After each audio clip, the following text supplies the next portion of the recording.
Welcome to Living Simple and Well, the audio diary for the woman who's doing her best to live a meaningful life, one boundary, one deep breath, one messy day at a time. Hosted by a girl just getting by. This podcast is your safe space for raw conversations, real life lessons, and tiny shifts that make a big impact.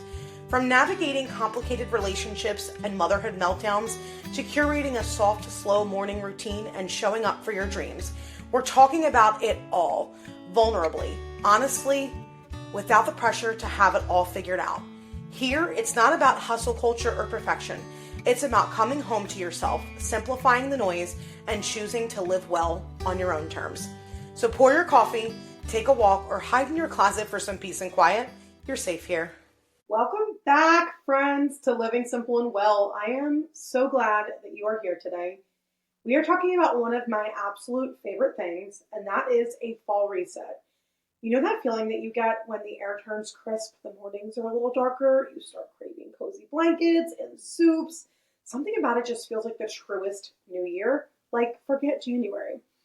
If you are watching on video, you will see I have a matcha in hand. I have not done double caffeine for a bit, but I have been PTO momming for the past week, and your girl is tired. But I feel like January gets all the hype. And honestly, fall has always been the season where I truly feel the biggest shift. It's when routines naturally come back, kids head to school, the pace of life slows just a little bit to kind of feel more intentional, and I find myself craving fresh rhythms. So I want you to pour yourself a cup of coffee, tea, matcha, whatever you do, whatever you love. Light a candle if you can, and let's settle in together, friends. This is your permission slip right here, right now, to reset without waiting for that ball to drop. Okay, so I want you to think about it. January is smack in the middle of winter. It's cold, dark, and not exactly a natural season for new beginnings. We're tired. The holidays just ended, and yet the world feels like it pressures us to go, go, go. But fall feels so aligned with nature itself. The leaves turning, harvest wrap up, school begins, and our bodies instinctively shift into new rhythms. As women, especially, I feel like with our families, our homes, our businesses, work, it all takes on a new flow come September and October. And it just feels that this is the time that we are going to shine. If you've ever felt like fall makes more sense is kind of your start of the new year, you're absolutely right. You're not behind, you're right on time. Okay, now let's talk about something I feel so deeply about. Rhythms and rituals instead of rigid goals. Goals are about achievement. They're numbers, they're deadlines, and while those can have their place, they often feel heavy and kind of all or nothing. I love a good goal setting session, but I do it differently. I focus on rhythms and rituals because on the other hand, they are about support. They're living, breathing anchors that hold us when life feels full. They don't demand perfection. They give us space to choose what works for the season that we're in. This again is why I prefer really leaning into rhythms and rituals over goals and really using the fall season over the new year. Instead of I will wake up at 5 a.m. every day, a rhythm might be I'll begin my day with quiet before the house wakes up.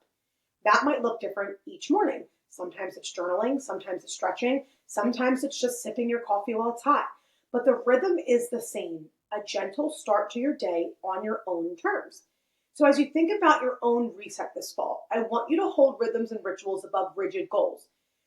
I want you to understand these will ultimately carry you longer, I promise. So this is where, in my opinion, the concept of menus becomes so powerful. Menus aren't about perfection or copying someone else, even though I'll give you mine as an example today. They're about creating a structure that fits your energy, your priorities, and the season that you're in. Think of it like a restaurant menu, right? You get to choose what nourishes and energizes you each and every day. Menus are deeply, deeply personal. So what works for me might not work for you, and that's the beauty of it. But I still want to share my own today just to give you some inspiration. My mornings are all about blending productivity with presence. I am waking up at 6 a.m. right now. I am having a small pre-workout breakfast and my creatine and electrolytes. I'm doing a short strength training workout, really focusing on that daily movement of 15 to 20 minutes versus doing any type of 2 to 3 workout split, hour long in the gym. This is just what works for me in the season of life that I'm in. I then move into journaling and quiet time. I like to review my day and I fill out my planner so that I feel more prepared and intentional about the way that I'm about to spend my day. I have this corner that you're currently sitting in that is very cozy in the darker mornings where I sit and do my journal. I love the Daily Stoic, which I have over here on the table. And then I also just love to free write in some cases where I'm just brain dumping on paper. And then I simply go to my desk and map out my day in my planner. It works for me to be this kind of mix of slow but also productive. I am a very type A, Enneagram 1, and I need to see things visualized. So I need to have boxes to check each day.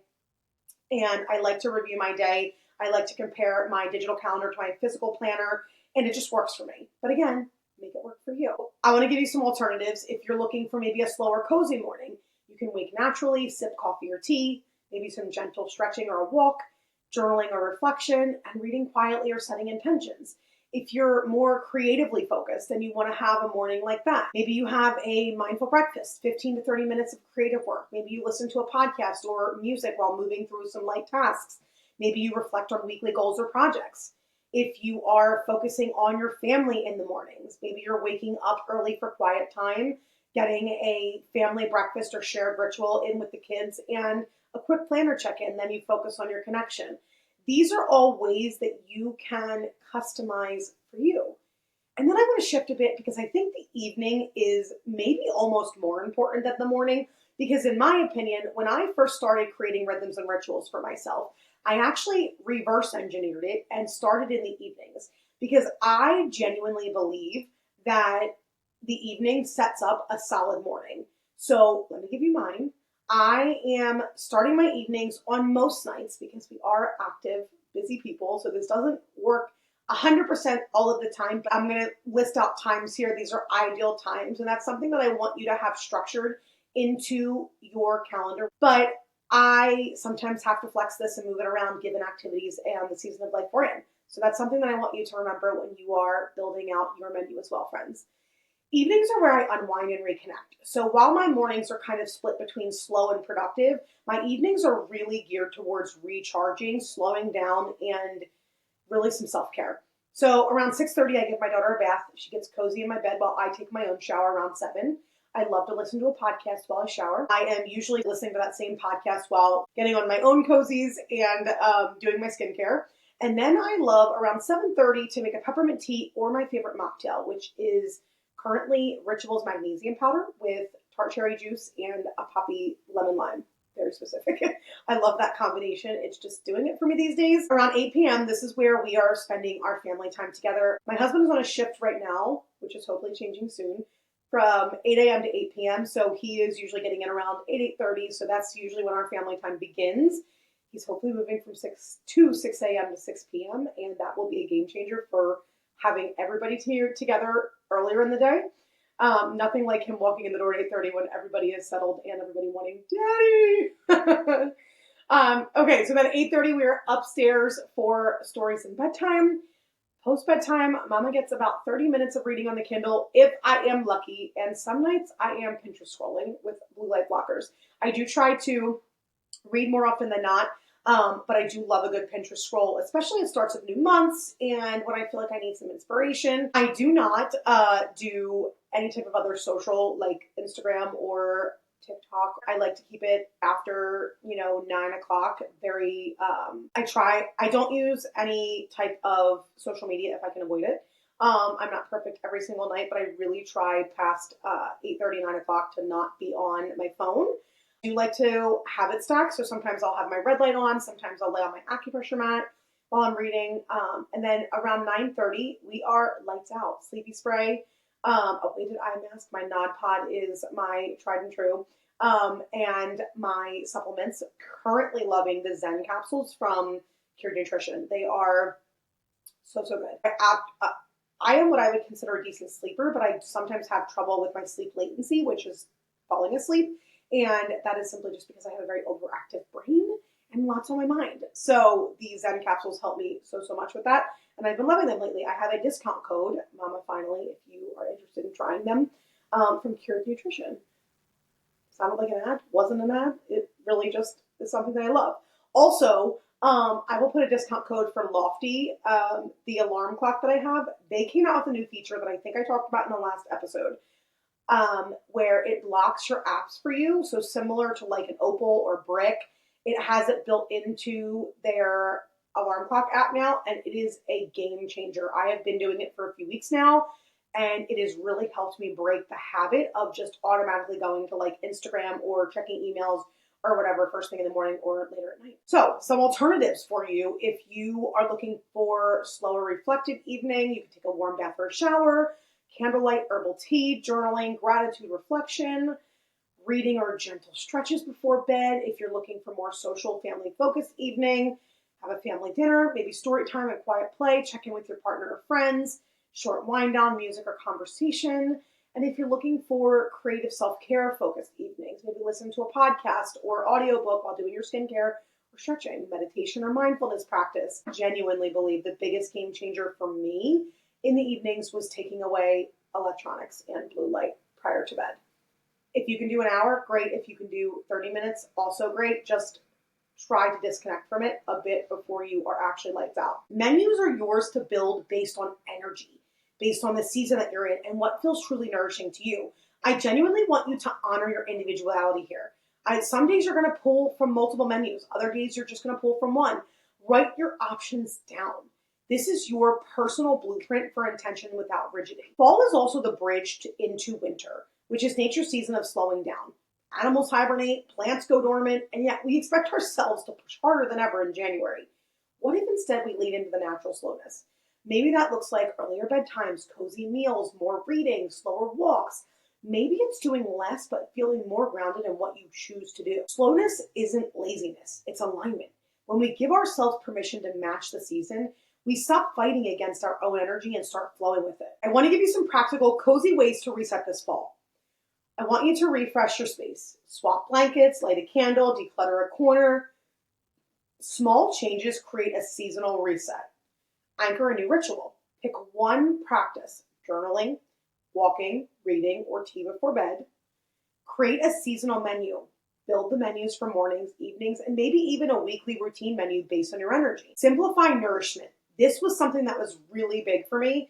Focus on seasonal foods like squash, apples, and root veggies. Make one cozy recipe per week. I have been loving old school meal planning. I have a really cute tomato planner, like physical meal planner from Papier that I got. I think that's how you say that. From Barnes & Noble. And it's just been so fun. It has the tearaway like grocery list to not be like having electronics so much when you're like meal planning. Of course I use Pinterest for my inspiration, but I then like print the recipe, put it in a binder, and when I'm making it, I'm using the recipe on paper versus my phone. And it's just been so nice to kind of feel like I'm back to basics a bit. Choose a seasonal word or intention. Ease, soften, rooted, steady. Carry these through fall. I want you to have weekly check-ins with yourself. Reflect. What worked? What felt heavy? And what can shift? Keep your rhythms truly flexible, friend. Resets are about gentleness. One small refresh, one nourishing ritual, one cozy practice at a time. I want you to really lean into this philosophy this new year. I'm calling it the new year right now in October. I want you to really sit down and start to reflect. I don't want you to have the pressure in January of building something from scratch when we're intuitively in a season of rest. We do so much as women, as moms, and the expectation to get up and get at it right after what is inevitably the busiest season of the year, followed by the coldest season of the year, is just so against our nature that it doesn't make any sense. And I was once new to this concept too. It's not going to be easy when you're scrolling and you're seeing this reset and restart and get, fit and do this and, buy this. And there's going to be so much out there. So I want you to start now. Feel good about where you're headed and what you want to do and what you want for yourself. Don't get sucked into all of the scrolling and all of the pizzazz that January will bring. As you think about your fall reset, I want you to remember you don't have to wait until January. Your reset can happen now. In the slower mornings, the cozier evenings, and the crisp air of fall, build rhythms over goals. Create menus for your day. Refresh one corner of your space. Anchor a ritual. Choose a seasonal word. That's enough. You're not behind, you're right on time. Thank you so much for spending this time with me today. I would absolutely love for you to share your fall menus or your seasonal word with me on Instagram at Living Simple and Well. I would love, love, love to see them. Until next time, friend, keep living simple and well. Bye for now.